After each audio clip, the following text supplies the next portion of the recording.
అందరికీ నమస్కారం. చాలా కాలం తర్వాత ముఖ్యమంత్రి చంద్రబాబు నాయుడు గారి ప్రసంగం పూర్తిగా విన్నాయి. ఇవాళ జనరల్గా ఆయన ప్రసంగాలు కొంచెం బోర్ కొట్టిస్తుంటాయి.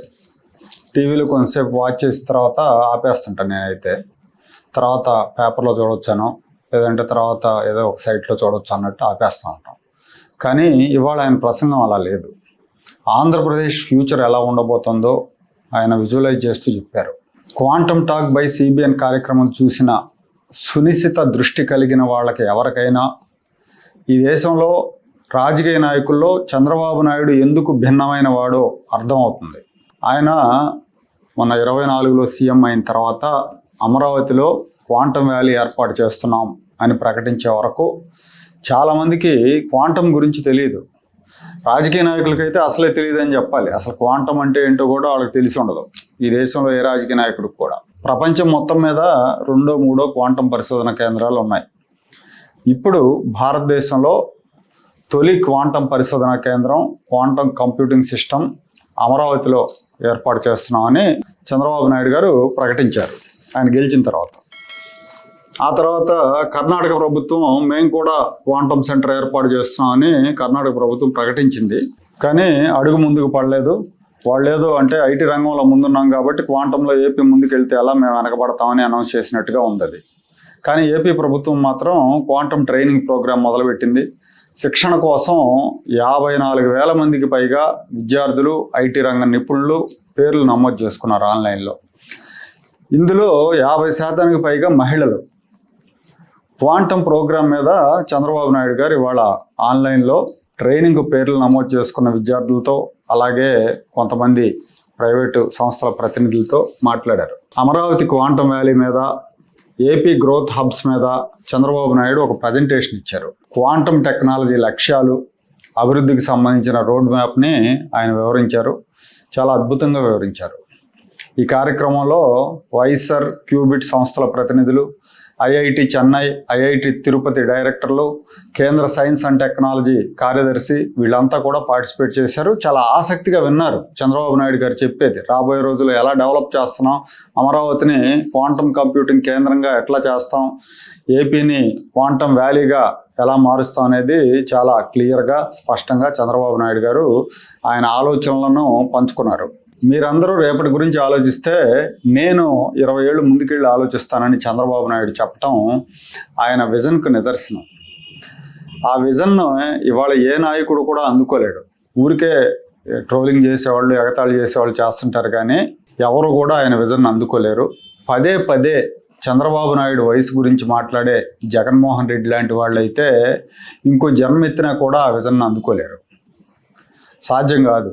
25 ఏళ్ల నాడు ఐటీని ప్రమోట్ చేస్తూ ఎలాంటి ప్రణాళిక రూపొందించారో ఇప్పుడు క్వాంటమ్ కోసం కూడా అలాంటి ప్రణాళిక రచిస్తున్నారు. టెక్నాలజీలో రాబోతున్న మార్పుల్ని అందిపుచ్చుకునేందుకు, ఆంధ్రప్రదేశ్ను ఆ మార్పులకు కేంద్రంగా మార్చేందుకు ఆయన ప్రణాళిక రూపొందిస్తున్నారు.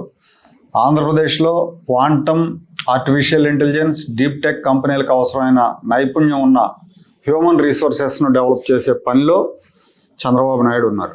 రాజధాని అమరావతిలో క్వాంటమ్కి అనుకూలమైన ఎకోసిస్టమ్ ఏర్పాటు చేయబోతున్నారు. ఈ రోజుల్లో ఎంతమంది నేతలు రాబోయే మార్పులను అంచనా వేసి దానికి తగ్గట్టుగా ప్రిపేర్ అవుతున్నారు, దానికి తగ్గట్టుగా జనాన్ని ప్రిపేర్ చేస్తున్నారు, దానికి టెక్నాలజీకి తగ్గట్టుగా విద్యార్థులకు ఎంతమంది శిక్షణ ఇస్తున్నారు. నిజానికి చంద్రబాబు నాయుడు గారి వయసులో ఆయన ఇవన్నీ ఆలోచించి అధ్యయనం చేయాల్సిన అవసరం లేదు. ఆయన రాష్ట్రానికి ముఖ్యమంత్రి అయ్యారు, పరిపాలన చేస్తూ పోవచ్చు, నా అధికారం ఉన్నంతకాలం చేస్తాను అనుకోవచ్చు. కానీ ఆయన అలా ఆలోచించరు. రాష్ట్ర భవిష్యత్తు బాగుండాలని, ఆంధ్రప్రదేశ్ ప్రజలు బాగుండాలని ఆయన తపన పడతా ఉంటారు. ఆయన పడుతున్న తపనకు ఇది ఉదాహరణ అనుకోవాలి. ఈ సదస్సులో ఆయన మాట అన్నారు, రాబోయే 20 ఏళ్లలో ప్రపంచ ధనవంతులుగా, ప్రపంచంలో అత్యంత ఇన్ఫ్లుయెన్సర్లుగా తెలుగు వాళ్ళు నిలుస్తారని చెప్పారు. 30 ఏళ్ల మునుపు ఆలోచించిన విధానం చూస్తే తెలుగు వాళ్ళు ఎక్కడికి పోయినా హైయెస్ట్ పర్ క్యాపిటల్ ఇన్కమ్కి వచ్చారు. అమెరికాకి వెళ్ళండి, ఆస్ట్రేలియాకి వెళ్ళండి, ఆఫ్రికాకి వెళ్ళండి, స్విట్జర్లాండ్కి వెళ్ళండి, సింగపూర్కి వెళ్ళండి, ఎక్కడ చూసినా నెంబర్ 1 అయ్యారు. ఈరోజు నేను చెప్పే విజన్ మీరు అర్థం చేసుకోగలిగితే మీరు ఎక్కడికి పోవాల్సిన పని లేదు. ఇక్కడ మీ ఇంట్లో కూర్చొని మీరు పనిచేసే పరిస్థితి వస్తుంది. ఒకప్పుడు గ్లోబల్ సిటిజన్స్ కావాలనుకున్నాం, గ్లోబల్ సిటిజన్స్ అయ్యారు. ఇప్పుడు గ్లోబల్ లీడర్స్ కావాలని చెప్పి ఆలోచిస్తున్నాం. ఇది కూడా మన చేతుల్లో ఉంది. దీనికి అందరూ కూడా ఆలోచించాల్సిందిగా మరొక్కసారి కోరుకుంటూ, రాష్ట్రంలోనే కాకుండా జాతీయ అంతర్జాతీయ స్థాయిలో ఆర్టిఫిషియల్ ఇంటెలిజెన్స్ క్వాంటమ్ నిపుణులను అందించేలాగా ఆంధ్రప్రదేశ్లో ఒక ఎకో సిస్టమ్ తయారు చేస్తామని చెప్పారు ఆయన.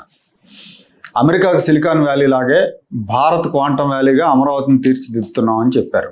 అలాగే ఆంధ్రప్రదేశ్ నుంచి క్వాంటమ్ టెక్నాలజీ ద్వారా ఎవరైనా నోబెల్ ప్రైజ్ సాధిస్తే ఫ్యూచర్లో వాళ్ళకి ప్రభుత్వం తరపున 100 కోట్ల బహుమతి ఇస్తామని కూడా ప్రకటించారు. క్వాంటమ్ కంప్యూటింగ్కి సంబంధించిన పరికరాలు వచ్చే 2 ఏళ్లలో అమరావతి నుంచే ఉత్పత్తి చేస్తామని తెలిపారు. క్వాంటమ్ వ్యాలీకి సంబంధించిన పనులు వేగంగా చేస్తున్నామని చెప్పారు. ఏపీ నుంచి 1,00,000 మంది క్వాంటమ్ నిపుణుల్ని తయారు చేయడం లక్ష్యంగా పెట్టుకున్నామని ఆయన ఈ సదస్సులో చెప్పారు. చంద్రబాబు నాయుడు గత ట్రాక్ రికార్డు చూసిన వాళ్లకు ఖచ్చితంగా ఆయన అనుకున్నది సాధిస్తారని నమ్మకం కలుగుతుంది. కాకపోతే ఆయనకు కొంత సమయం ఇవ్వాలి. దురదృష్టం ఏంటంటే 2019లో ఆయనకు మరొక అవకాశం ఇవ్వకపోవటం. ఆ ఇవ్వకపోవటం మూలంగా రాష్ట్రం చేదు అనుభవాలు చూసింది. ఆ ప్రతిఫలాన్ని అనుభవించారు జనం.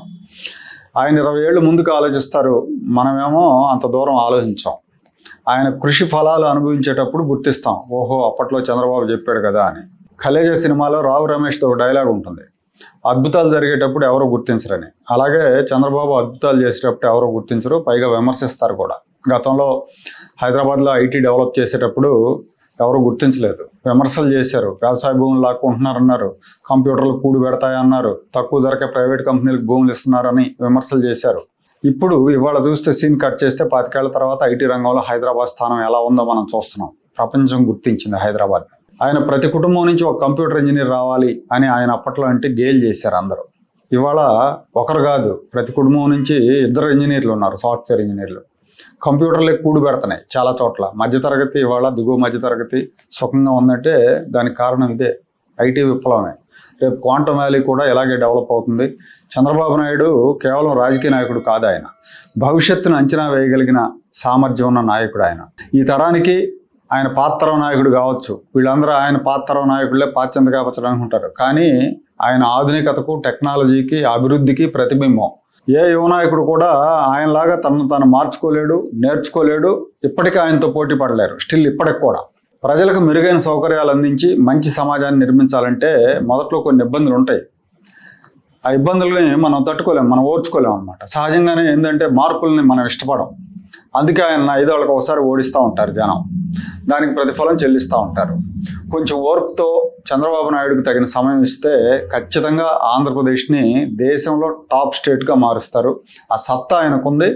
ఆయన ఆంధ్రప్రదేశ్కి బ్రాండ్ అంబాసిడరే కాదు, ఆంధ్రప్రదేశ్కు ఆస్తి లాంటి వారు. ఆయన ప్రతిభని ఇతర రాష్ట్రాల వాళ్ళు గుర్తించినంతగా ఏపీ ప్రజలు గుర్తించకపోవటమే ఇక్కడ విషాదం.